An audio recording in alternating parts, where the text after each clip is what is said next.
Hi friends hi friends welcome back to our channel. ఈ వీడియోలో Osman university hostel admission process ఏ విధంగా ఉండబోతుంది ఎక్స్ప్లెయిన్ చేస్తాను. ఆన్లైన్లో ఏ విధంగా అప్లై చేసుకోవాలి అండ్ డాక్యుమెంట్స్ సబ్మిషన్కి ఏ డాక్యుమెంట్స్ తీసుకువెళ్ళాలి యూనివర్సిటీకి. సో వివరాలకి అయితే వెళ్ళిద్దాం. 5th డేట్ అనేది లాస్ట్ డేట్ అండి.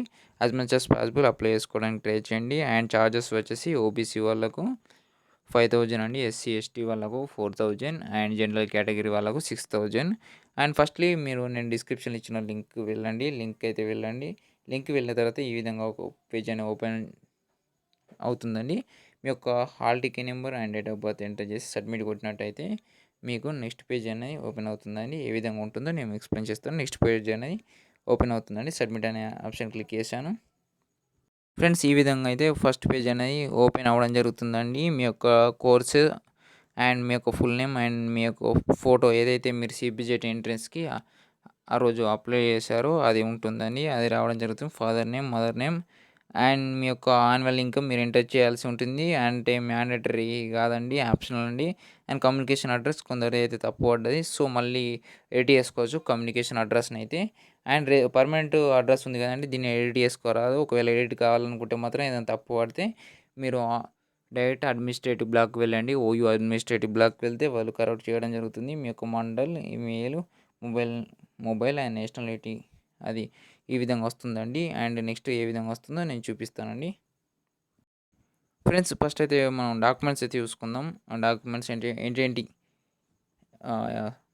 ఓయూ హాస్టల్లో సబ్మిట్ చేయాలో చూద్దామండి. ఫస్ట్ వచ్చేసి డాక్యుమెంట్స్ ఏంటి అవసరం అంటే, మీరు ఆన్లైన్ అయితే అప్లై చేసుకున్న తర్వాత ఆఫ్లైన్కి వెళ్ళి మనీ పే చేయాల్సి ఉంటుంది హాస్టల్ అడ్మిషన్ కోసం. హాస్టల్ అడ్మిషన్ కోసం వెళ్ళేటప్పుడు ఏంటి డాక్యుమెంట్స్ క్యారీ చేసుకోవాలని చెప్తానండి. అప్లికేషన్ ఏదైతే మీరు చేశారో దాన్ని అయితే ప్రింట్అవుట్ తీసుకోవాలి. అండ్ అదేవిధంగా కాపీ ఆఫ్ జాయినింగ్ లెటర్ అండి, and caste certificate.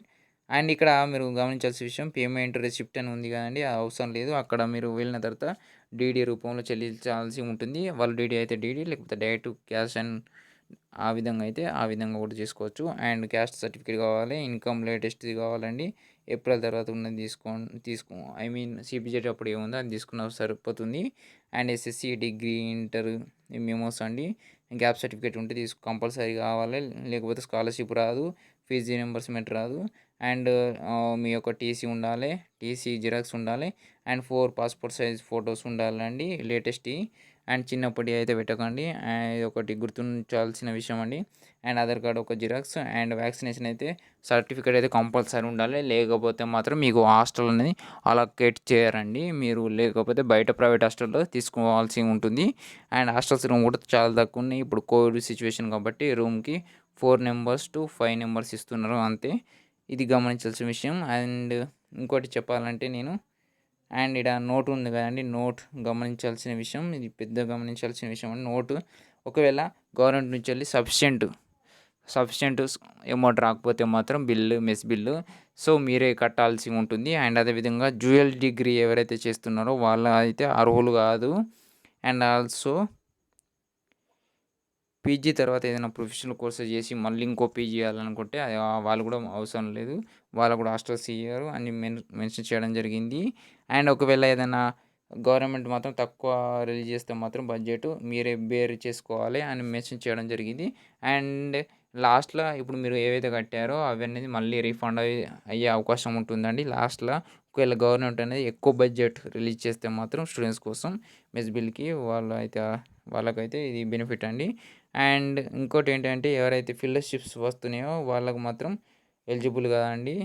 Mess charges వాళ్ళే కట్టుకోవాల్సి ఉంటుంది అని మెన్షన్ చేయడం జరిగింది.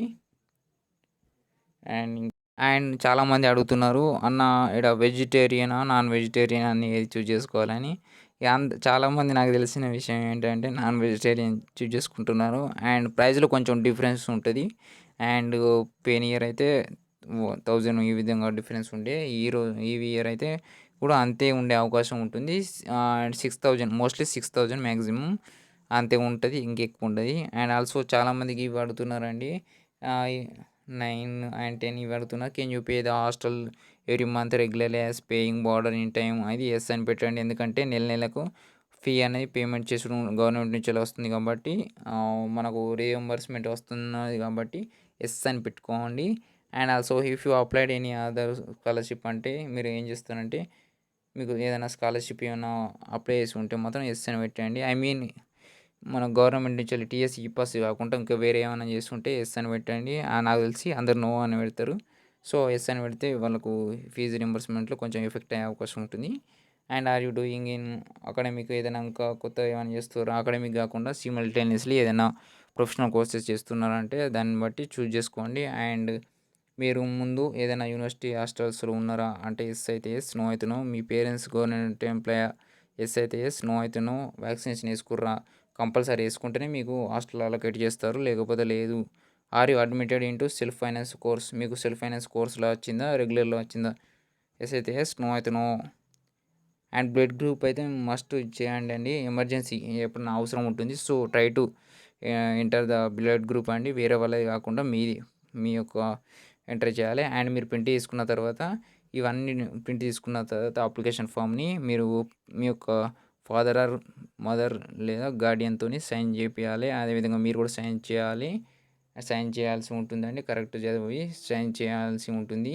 అండ్ ఆల్సో మీ యొక్క ప్రిన్సిపల్, అదేవిధంగా వైస్ ప్రిన్సిపల్ అండ్ అదేవిధంగా హాస్టల్ వార్డ్ ఎవరైతే ఉంటున్నారో హాస్టల్ ఇన్ఛార్జ్ వాళ్ళతోని సిగ్నేచర్ చేపియాల్సి ఉంటుంది. వాళ్ళు mess card and room allot చేయడం జరుగుతుంది. ఇదనే ప్రాసెస్ అండి. ఈజీగా ఉంటుంది. అప్లికేషన్ అయితే ఆన్లైన్‌లో అప్లై చేసుకోవాలి. తర్వాత మనీ అనేది మీరు యూనివర్సిటీకి వెళ్ళిన తర్వాత వాళ్ళు చెప్పిన అకౌంట్‌కి డీడీ తీసి సబ్మిట్ చేయాల్సి ఉంటుందండి. ఇదే అండి. As much as possible apply చేసుకోవడానికి ట్రై చేయండి. Thank you for watching. ఏమైనా అర్థం కాకపోతే మాత్రం కామెంట్‌లో తెలపండి. Thank you for watching.